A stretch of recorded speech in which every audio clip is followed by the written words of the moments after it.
Hello everyone. I'm sorry I didn't have a video for last week. My internet's been down for some time now, and even to create this video I had to use my cell phone's mobile hotspot, which I only have a little bit of data for, so if my internet doesn't come back up, I may not have a video for next week. I'm deeply sorry about that. I hope you guys understand and are willing to stick with me through these difficult times. Nonetheless, I hope you enjoy the video.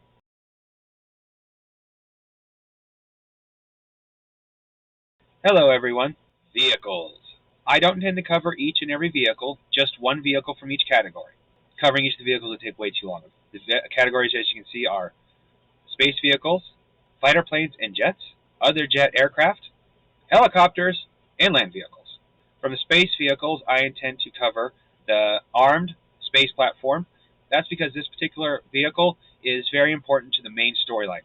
This will be one of the few things I cover word for word. Fighter planes and jets. From this, I intend to cover the QF-3000E Ghost. Other jet aircraft. From here, I intend to cover the Titanic VC-27 Tunny VTOL. Helicopters, I intend to cover the Commando. And land vehicles, I intend to cover the RDF motorcycle. The armed, as seen on the TV series in the first episode or two, as the Armor 1 and Armor 2 space platform, or carrier spaceships, were originally designed to be a sort of flying dock or space rig for space fighter planes and Veritech fighters. However, the design was modified to add an array of weapon systems to the platform and converting it to an aircraft carrier in space. The armed platform quickly became a major component in the Earth Defense Force's strategic system. Now, I could read the rest of this history of the show. As you can see, the space platform requires a big crew, but also can hold a lot of passengers or fighters, depending on your need. MDC by location, as you can see, is much, much higher than any of the mecha. I think the only thing that comes close, and even then it doesn't equal, is the Veritech Superfighter. Speed, almost no speed at all compared to most everything else out there. Dimensions in feet, as you can see, they're huge. Flight deck width, very important. Weight, very high. Main engine, reflex engine. That pretty much means protoculture engine. Secondary engine. I'm going to scroll over each of these, but I'm going to go through the weapons during the quick weapons summary. But I will mention this now. When it says here number 5, aircraft, that refers to all the aircraft it can carry. As you can see here, it can carry a lot of each type. More weapons. More weapons. 5 main laser cannons, 2 main anti-ship missile launchers, 6 medium anti-aircraft missile launchers, 48 anti-aircraft guns, aircraft manned and unmanned. I'll stay here for a second because this is the full GM's note. I'm not going to read it because this is only important if you actually use it. Item number 2, the QF-3000E Ghost, a trans-atmosphere unmanned fighter jet called the Ghost because it has no pilot.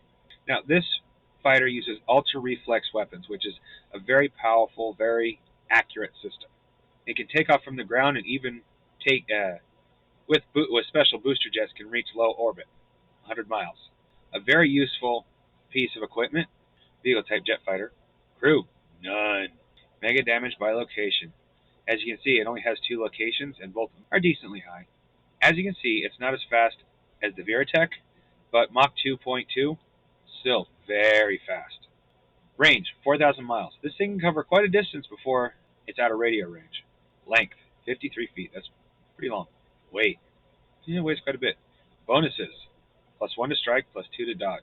Reflex weapons, it uses protoculture.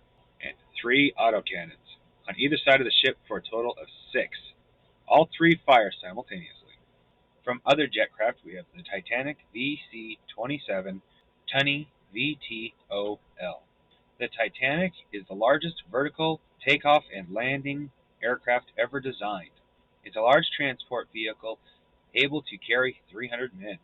It can also transport 1 destroyed by carrying it suspended by a cable. It is currently being used by the crumbling United Government as well as local governments. Crew, MDC by location. This just talks about how it works when it's landing, when it's damaged, or there's a destroyed aboard, things like that. Speed, pretty decent speed. Range, pretty decent. Length, pretty long. Weight, bonuses, 1 to dodge. Payload of weight, up to 46 tons.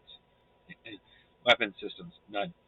And from helicopters, we have the Commando, a military assault helicopter used by the Earth Defense Force and local governments. The Commando is outfitted with short-range missiles, miniguns, and jet boosters for speed and mobility.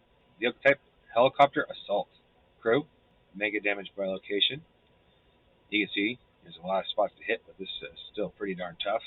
Speed, range, length, weight, bonuses. +2 to strike with all weapons, +2 to dodge when the jets aren't on, +3 to dodge when booster jets are engaged. Weapon combat summary. It's got pilot's forward minigun, 32mm autocannon, and missile launcher pods. And last but not least, land vehicles. And from here, we're doing the RDF motorcycle. The Robotech Defense Force Security Department has modified a standard motorcycle, making it tougher and faster.